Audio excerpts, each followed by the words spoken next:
اگر آپ نے کبھی سوچا ہے کہ بینکس اور بڑے فائنینشیل انسٹیٹیوشنز مارکیٹ کو کیسے کنٹرول کرتے ہیں، تو آج کا لیکچر آپ کے لیے بہت امپورٹنٹ ہونے والا ہے۔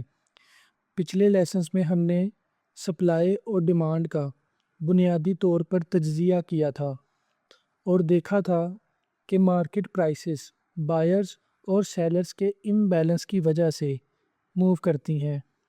مگر کیا آپ جانتے ہیں کہ بینکس اور ہیج فنڈز اس امبیلنس کو استعمال کرتے ہیں اپنی پروفیٹیبل ٹریڈنگ کے لیے؟ آج ہم جانیں گے کہ یہ بڑے پلیئرز اپنی پوزیشنز کیسے سیٹ کرتے ہیں، کس طرح اپنے آرڈرز پلیس کرتے ہیں اور ان کے فوٹ پرنٹس کیسے دکھائی دیتے ہیں چارٹس پر۔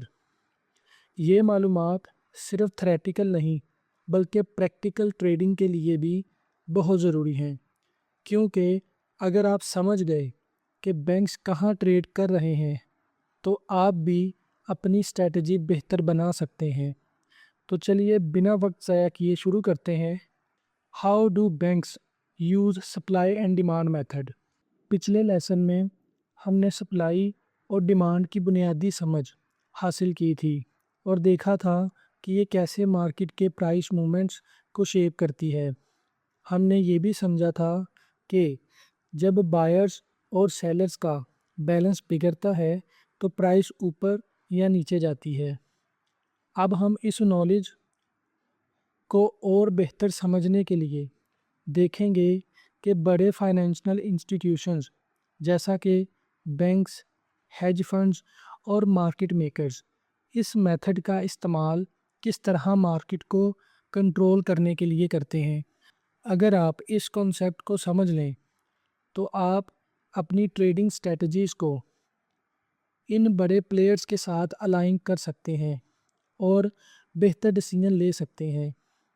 مارکیٹ کا نظام سپلائی اور ڈیمانڈ کے لا کے ذریعے چلتا ہے، بالکل اسی طرح جیسے ہمارا پلینٹ گریوٹی کے لا کے مطابق کام کرتا ہے۔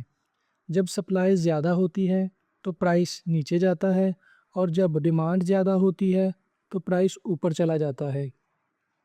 مارکیٹ میں بڑا حصہ بڑے انویسٹرز کا ہوتا ہے، جیسا کہ سینٹرل بینک، ہیج فنڈز اور مارکیٹ میکرز۔ ان کے ٹریڈنگ ڈیسیژنز کو مختلف فیکٹرز انفلوئنس کرتے ہیں، جیسا کہ گلوبل اکنامک نیوز اور اکنامک ڈیٹا۔ جب یہ انویسٹرز مارکیٹ میں انٹر کرتے ہیں تو ان کے آرڈرز پرائس موومنٹ کو بہت زیادہ افیکٹ کرتے ہیں اور سپلائی اور ڈیمانڈ میں امبیلنس کریٹ ہوتا ہے۔ اگر امبیلنس بڑا ہو تو پرائس موومنٹ اتنی ہی سٹرونگ ہوتی ہے۔ آپ نے کبھی دیکھا ہے کہ مارکیٹ اکثر اسی لیول پر واپس آتا ہے جہاں سے پہلے ایک میجر موو سٹارٹ ہوئی تھی۔ یہ فریکوینٹلی ہوتا ہے اور یہ انسٹیٹیوشنل ٹریڈنگ بیہیویئر کا ایک کانسیپٹ ہے۔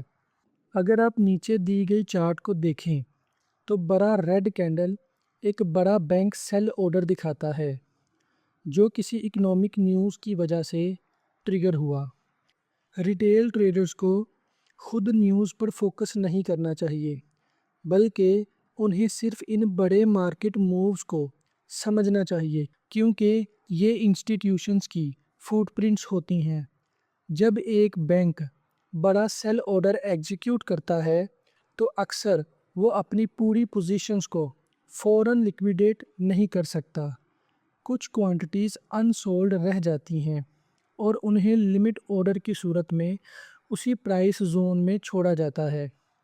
اگر بائرز اویلیبل ہوں تو بینک اپنا سیل آرڈر کمپلیٹ کر لیتا ہے، ورنہ جو کوانٹیٹیز بچ جاتی ہیں ان کو پینڈنگ آرڈرز کی طرح رکھا جاتا ہے۔ یہی وجہ ہے کہ جب کسی سٹرونگ پرائس موو کا آغاز ہوتا ہے تو وہ سیلنگ کے لیے ایک اٹریکٹیو ایریا بن جاتا ہے۔ دوسرے فائنینشیل انسٹیٹیوشنز بھی اس بات کو سمجھ لیتے ہیں اور جب پرائس دوبارہ اسی زون میں واپس آتا ہے تو وہاں سے سیل کرتے ہیں۔